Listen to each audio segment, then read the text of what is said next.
Hello and welcome to Blockchain Gaming World, episode 176.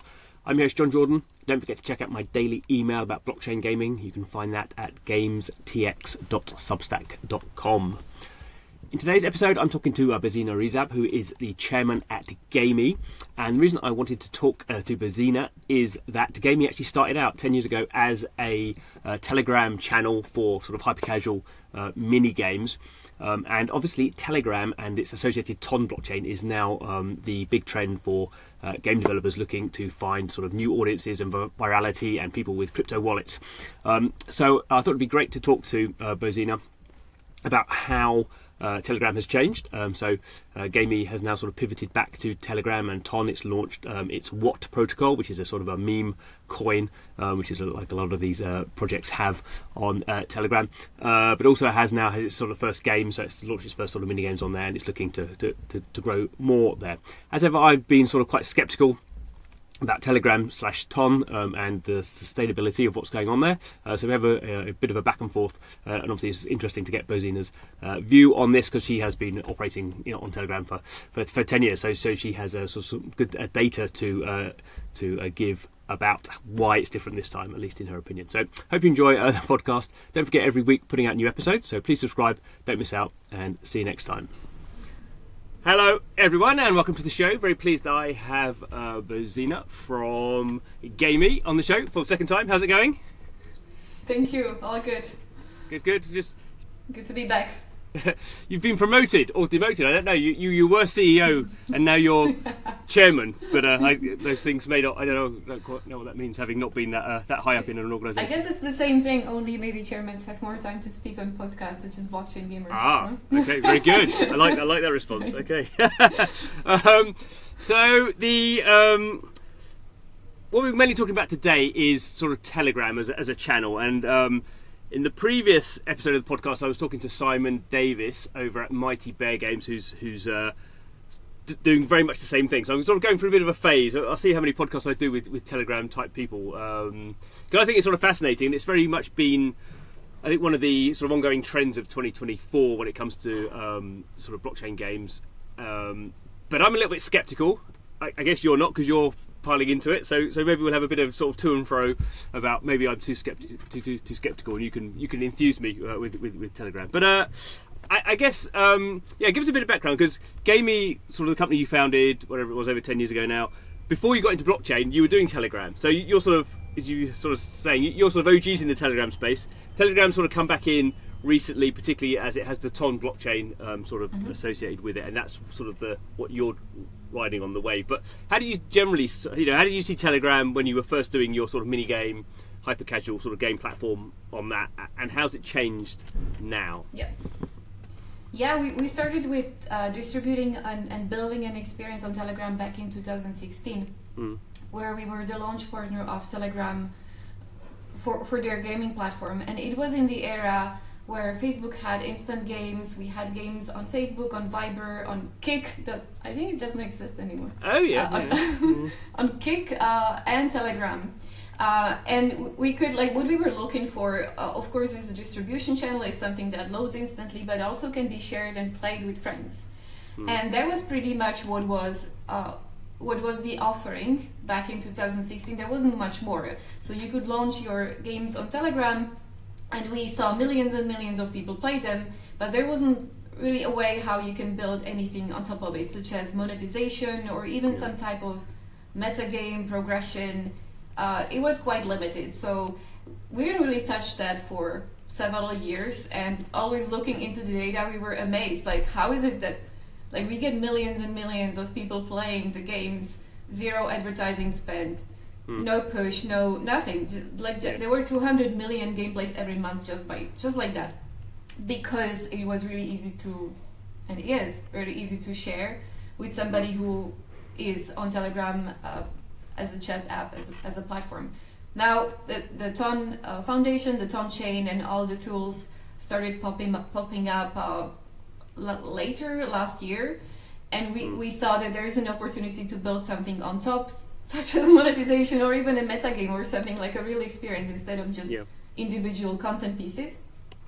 So we started doing it, and this is main focus of the company now.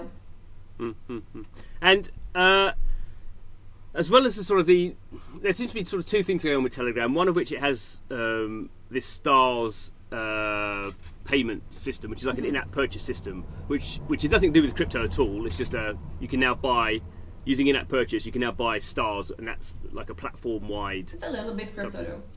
Is it a little bit crypto? Why is it a little bit crypto? Yeah. What's that? Okay, so there are several. Okay, what's the crypto part, right? Yeah. So it's still every Telegram user has a very easy way how to work with a wallet. Yeah. And the Telegram ID and the Telegram Connect is a really easy gateway from Telegram as a product to any mini app and the experience within Telegram, and they can be easily connected through that through the ID, right?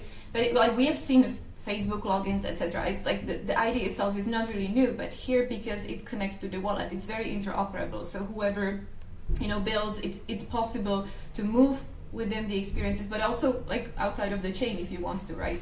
But we don't have to really go into like that's why we build in Web3. That's why we love it. But like how stars are crypto. So there is a lot of tokenization on Telegram actually. So the usernames themselves, for example, Telegram channel names, that's all tokenized. Now there was a possibility of direct payments in crypto inside Telegram messaging app, but that's now done through stars. Because there are some limitations how Telegram itself is distributed through App Store and Google Play, right? Yeah. But it's possible to purchase the stars with crypto and then use that in the app. Okay.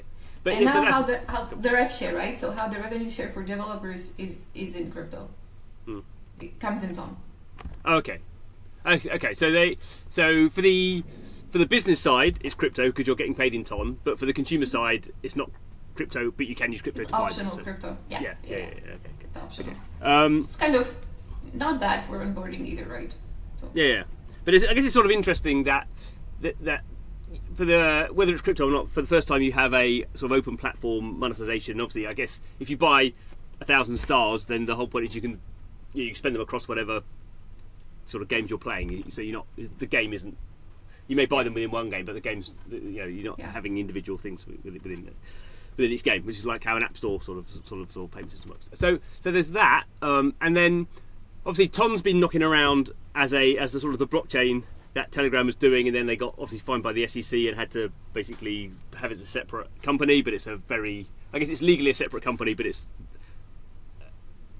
non-legally very adjacent, or I don't know what the technical term is, but obviously it's sort of it's the same sort of people sort of doing it. So is the fact that people are really into Telegram now partly that Telegram has been growing as a platform, so it just has loads of people, and it has this sort of payment now system, as the reason it's sort of taken off really in 2024, and a lot of crypto people have gone on it. Is it clearly that's to do with Ton, is it? I mean, having that embedded wallet. Yeah. Yep. Yes, absolutely. It's just like as I said, like prior to the tools and prior to the wallets and the chain, it was really hard to build any. Well, it's not only the chain and the wallet, but also the launch of mini apps, which are basically mini websites that launch inside Telegram, in Telegram's browser, and they're very easily connect to the wallets, to the ID, and they can use all the benefits of the tools built. So they are there's more and more of them. There's more and more features. A couple of months ago there were very few. We were always hoping for a feature to be there, so we don't have to build all the roads ourselves, and then a week later somebody built it. So I would see the ecosystems really accelerating in that way, and it's becoming easy to build. But what's really easy seems to be easy is to build user base and engagement compared to other chains, because the numbers that we're seeing from Telegram are just mind-blowing compared to any other chain ecosystem we have seen. It's almost like people look at it like that's even too good to be true. Well, I agree. They're just like 110 or 1,000 times more than we see on the other chains, right? Yeah. Let's go straight to it's a question that always comes up. I mean, I sort of say this. I say this as a bit of a joke, but also there is more than a grain of seriousness in it. That any number I see that's coming out of Telegram in terms of engagement, I divide by 100, because I just think that's brutal. Well, no, but equally, when I was talking to Simon Davis, he was saying, well, we know 90% of the activity is bots, so that's not quite divided by 100. Well, I have different numbers though. Yeah. So you may need to up your benchmark a tiny bit. I don't know if that's the case for all of the projects. Okay, but we had 400,000 DAUs on Telegram before there was any promise of any reward, any incentive, anything. So there was no reason for bots to play the game for free. No. Yeah. Now, of course, it multiplied. So it multiplied to 3 million DAUs. Okay. But it's an attention economy, right? So, but it's not as brutal as you say. Like there are a lot of people who are playing games and a lot of people who are using Telegram, and because it's always about where those people are and how hard it is for them to engage with your product, and it's kind of easy because Telegram has the traction, has the mass. Yeah.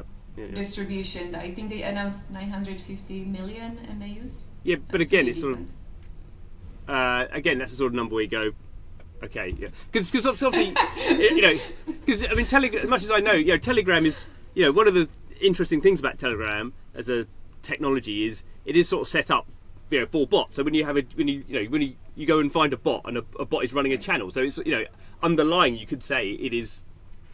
Telegram doesn't, Telegram has a technical use for bots, so maybe we're using, when I use the term bots, it tends to be disparaging. These are extractive agents trying to basically disrupt I'm not saying the game. there are none.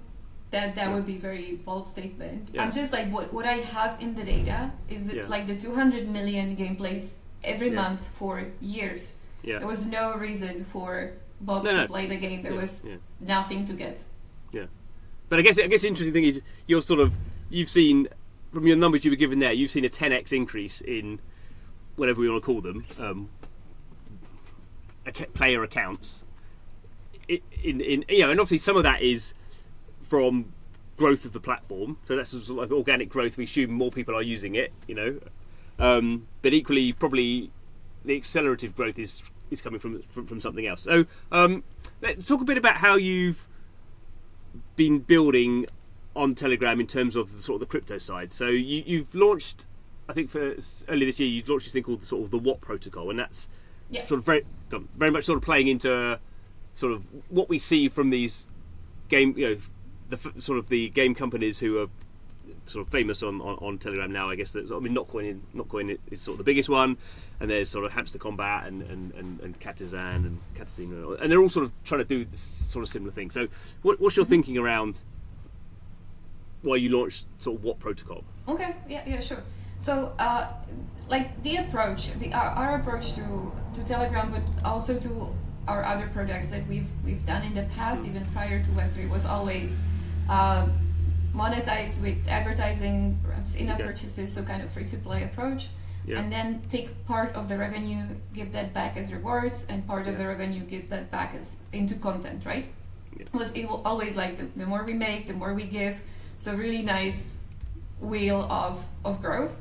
So that we have done in Web2, we're kind of doing the same in Telegram, only in this case the advertising, the revenue actually consists of a couple more things. There is advertisement, there is payments, but there's also sponsorships from other companies that they want to address our user base, so we do various different sponsorships with them, and we're taking a piece of that revenue, we're giving back as rewards to players. Now on top, so this is a long term this is how Gamee operates, including on Telegram. Now there's a wallet and there's more of it, but it's the essence is the same. Now on top of it, we're launching Wattcoin, which is a Telegram Ton chain native asset.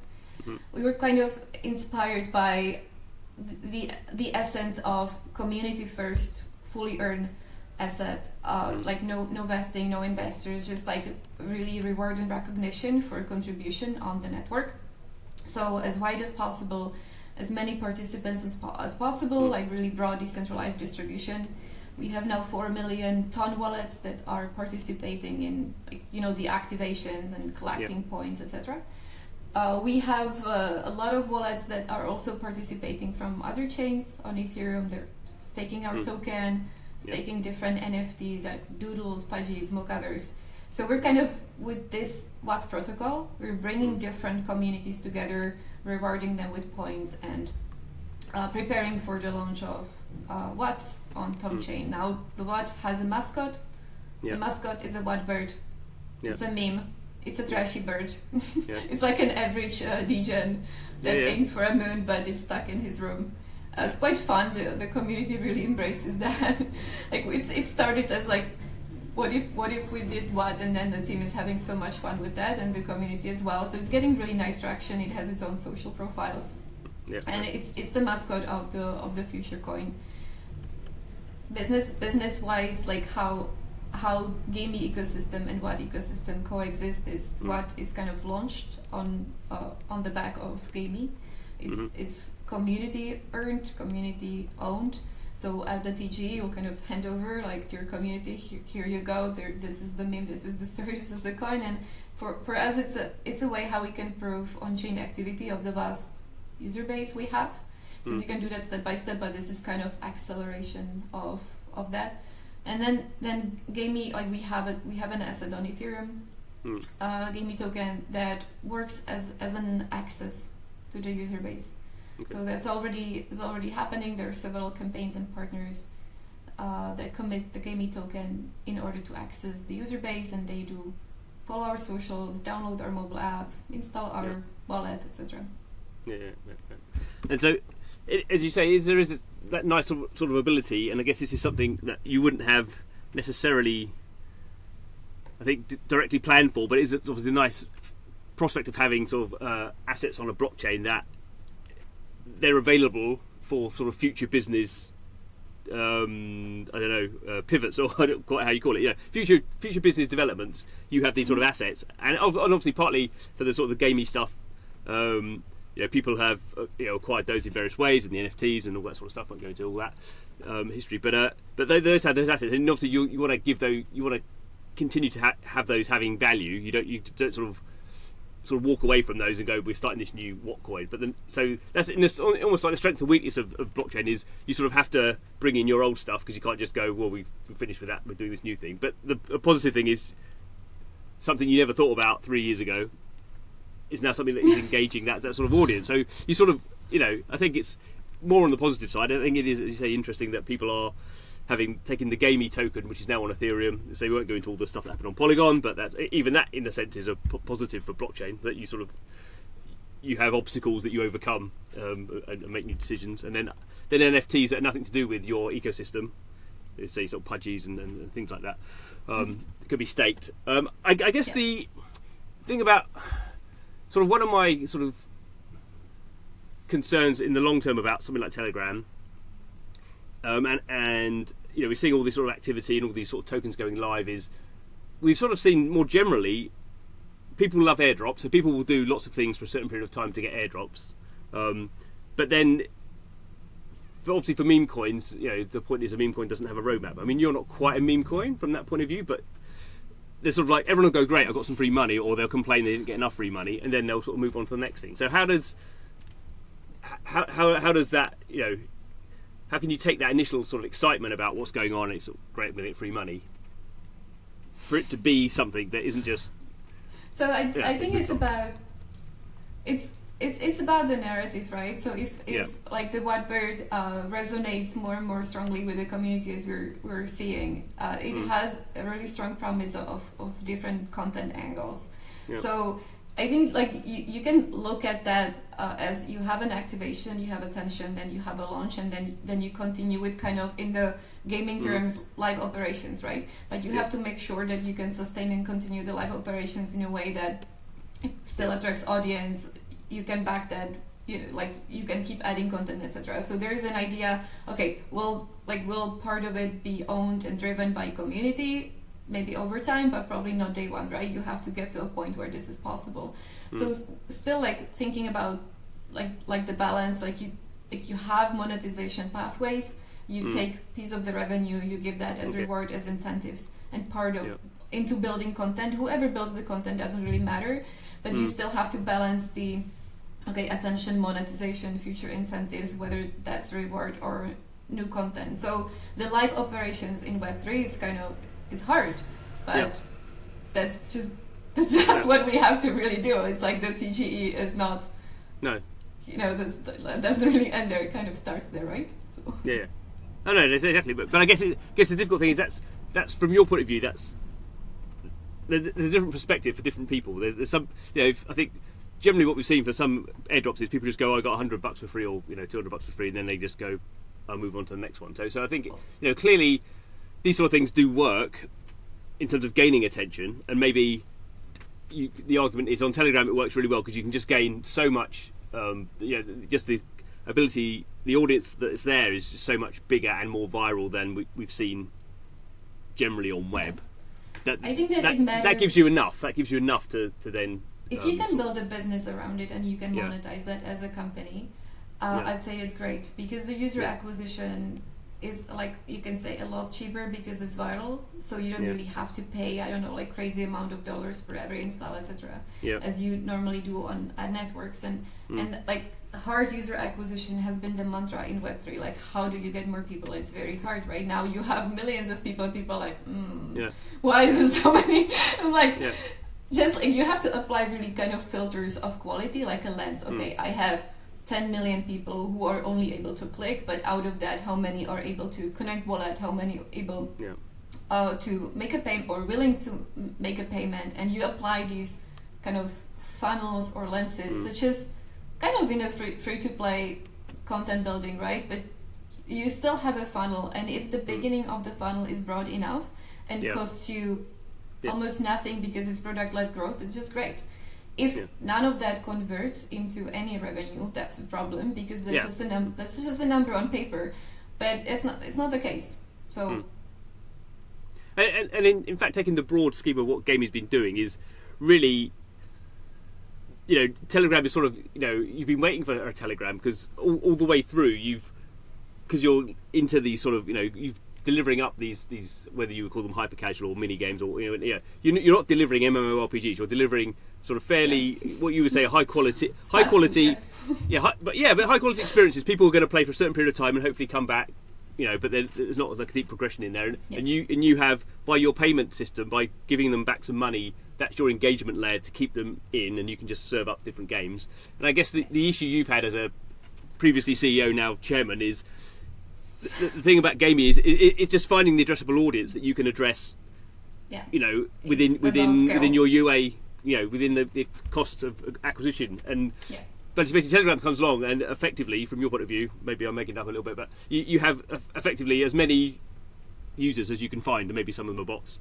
And so juicing that with a token like what is just like, you've been waiting for this for maybe not 10 years, I don't know, but this is like a massive opportunity for you, so you're going to pile straight into it. It's actually great fit. So for a content like we have, like it's like snackable content, can be done in competitions, like really easy to share, easy to get in. You need really scale, and if you can make it very shareable, and you keep launching new pieces of content, which is kind of the live operations on the games for us. It's not going deeper. It's more like, okay, what is the novelty? Like, what is the new challenge? The platform really works well. And I mean, I don't know how many games you have access to, but hundreds probably. So I mean, content's not a problem. You've been doing live ops for 10 years. So I mean, I would say that's always a sort of a problem, but that's a known problem. So that's the advantage, isn't it?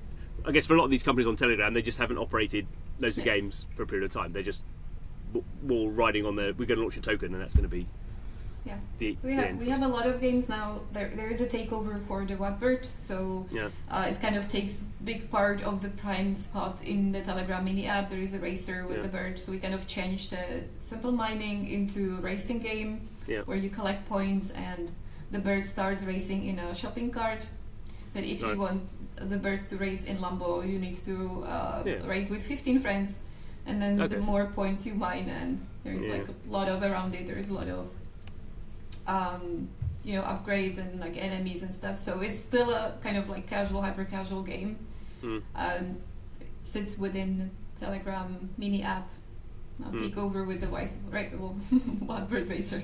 Let me know when you're at the Lambo level. No. You think I've got 15 friends who I'm going to spam? That's the problem. Have you got any data yet, or anything you can share around, the fact that there are wallets attached and there is this payment system? So are you seeing anything there? Because obviously we're saying there's a big audience, and we're saying there's these hooks now that probably weren't there before. But because I guess in the end that has to be the way the business sustains. And I think probably throughout blockchain gaming, what we're learning is if you can't get people to spend money in your game because they like your game, the blockchain bit of it doesn't really matter, because there's nothing coming into the economy. Yeah, so what we had running for the longest were other sponsored tasks and the partner campaigns that we kicked off 2-3 months ago with first projects such as Jeton and Mochaverse, and there is several others. So there is a really high interest because it's performance-based marketing.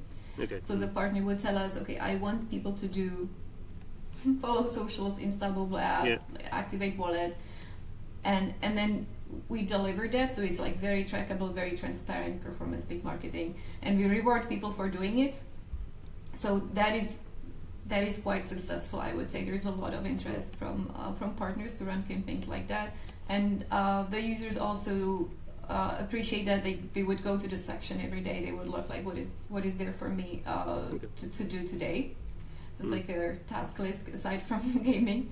So that's one monetization angle. There is advertising running in Telegram. So as opposed to we used to have Google AdSense, now we're using some other ad networks that are from Telegram based on Ton. They're paid out in Ton. So they seem to monetize a lot better. I was actually really surprised on these ACPMs and everything. So there is definitely a potential where there's more advertisers, even more competition with ad networks, some mediation, as you know, from web to space. It's even with that, it's possible to monetize and grow revenue from the company really well. We have the transactions and the stars fairly new. I think it's 2 days, so I don't have as much data. But there was the first thing, there was the first dashboard. I'm like, show me, but it's happening. So it looks really promising. So we have several touch points, and it's possible to do monetization with payments for sure. We have seen that in examples such as Catizen. Most of their revenue is from in-app purchases. So I would.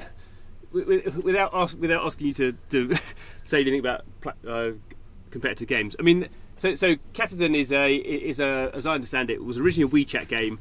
It's now come to Telegram Tom. They're claiming, I can't remember, 25 million players and $16 million of lifetime revenue, which to me seems like insane. But people seem to, when I've asked other people aren't so skeptical as me, and some people seem to think, that's not unreasonable. They obviously I think you can look at some on-chain data. I've not been able to sort of look at that yet, but that seems a lot. If you assume those figures are correct, 26 million people and $16 million of revenue in a few months. That's if you are successful Web2 game. That's a lot of people who are ready to pay. But I guess the question there is that people ready to pay because they want to get a token that they think that's going live at some point? I mean, I guess that's the difficult flywheel to work out, that people are prepared to pay. It's almost like a token pre-sale. Unfortunately, I cannot speak of Catizen's data, as I don't really have the full knowledge of that. But as I said, we had no incentive whatsoever, and people were playing the games. It increased when we started investing into how the content looks like, how it's integrated, the wallets, the payments, the engagement, the traction goes up. I see people with wallets, they're ready to connect wallets. Not all of that, of course. We have 55 million people on Telegram, and 4 million have connected wallets so far. We didn't force them, we're asking them, hey, wallets? But it's a number that keeps growing. It's it's good. In terms of percentage, you're you still have way to go, but then you look into Web3 space, how many wallets actually, are around. So that's very decent number that keeps growing. Now, what is important is that we add really filters on the user base, and we start understanding who is it that we have in front of us. So we're doing different even different collaborations and campaigns. Like we launched 2 days ago with Notcoin, so we would invite people to connect wallet, and if they have a balance of Not, we reward them with points. So that is again another take up. Okay, out of the wallet who has a balance, there are other ways of where we're asking people to do a transaction or like a small deposit, payments in stars, and this is all looking like, okay, the 55 million, 4 million have wallets, and then you start looking, okay, how ready these people are before we drop any token, like how ready they are before. This is very important, but it is there. Like the activity is there, transactions, wallets, payments. Cool. They have the capability to do so, which is super important, especially if you have a company that's like, okay, our mission is onboarding people into Web3. Well, how do you do that? No, I mean, that's exactly. Yeah, I mean, obviously, one could argue that the problem for blockchain gaming so far is it's sort of required people to create a wallet and then access the game, which is obviously just that is a 99% friction sort of problem. Whereas if you already have a wallet either you create a wallet for them in the background, which is obviously what some people do now. That's a different sort of thing. I guess my final skeptical point is, and I don't know how much you can say about this, is what geographies are you looking at? I was actually looking at Combat Hamster just released what it called a white paper, which was like the darkest white paper I'd ever seen, in the sense that it was really rubbish. It wasn't even a light paper, and all the data was from April. But anyway, but one of the interesting things there is it had sort of what I would expect in terms of geography usage, which is very much not sort of tier 1, tier 2 countries, very much sort of like developing countries. I think Kazakhstan was almost like 1 or 2 or something like that. So I guess that would be one of the other sort of things is I think Telegram. Probably people in North America and Western Europe I wouldn't say they're not using Telegram, but Telegram isn't the first messaging app they go to. So you sort of have, I'm not an expert in Telegram, but I would imagine your sort of audience is a slightly weirder geographical split than you otherwise might think. But I don't know. It's well, I can give you our top, like I have it here. I can give you our top geos, and let me know what you think. How would you describe that? Okay. Okay, so we have Nigeria, Germany, US, UK, Iran, Vietnam, France, Bangladesh, India, Netherlands. Okay, that's decent. There's 100 more, right? But I'm just giving you the... But those are the top ones, yeah. I mean, obviously, Nigeria is number 1. In a sense, that's not a surprise because we know Nigerians are very crypto savvy, but equally, that's not... Why is Germany number 2, though? Turkish people? I don't know. Why is Turkey not in the top 10? Well, interesting. So I'm looking at the data. So this is a snapshot, right? It also changes over time because of the virality nature of the app. So you would, for example, have a really large peak from a country because people just go and share. So it's viral. It changes over time. So this might be like there's a viral wave in Germany, but it's just like looking at the geos. I cannot say it's tier 3, or I cannot say it's just. Like there is like Germany, US, UK, then Southeast Asia, of course Vietnam, India, Bangladesh, but also France, Netherlands, Nigeria, Iran. I don't know. Okay. It's global. Yeah. No, maybe my skepticism has been somewhat wound down. So yeah, we'll see. So to finish up, what's next? I guess the next big thing you're doing is the What token launch. That's the sort of what you're building up to over the coming months. Yeah. So building up. Momentum, content, a lot of fun with Wattbird to the eventual claim of the Wattcoin. Good. Okay. Cool. Well, we will leave it there, and maybe we can return. Now you're a chairman with so much time on your hands. Right. Yeah. Right. Yeah. But thank you so much for your time, and thank you so much for your candor in answering my rotten questions. I enjoyed. Thank you. And thanks to you guys for watching, listening to the podcast, however you are consuming it. Every week putting out new episodes dealing with some of these new trends. We'll see if I can find a few more people who are into Telegram to batter down my preconceptions even further. But thanks for watching this one, and see you next time. Oh, wrong button. Hold on. Novice.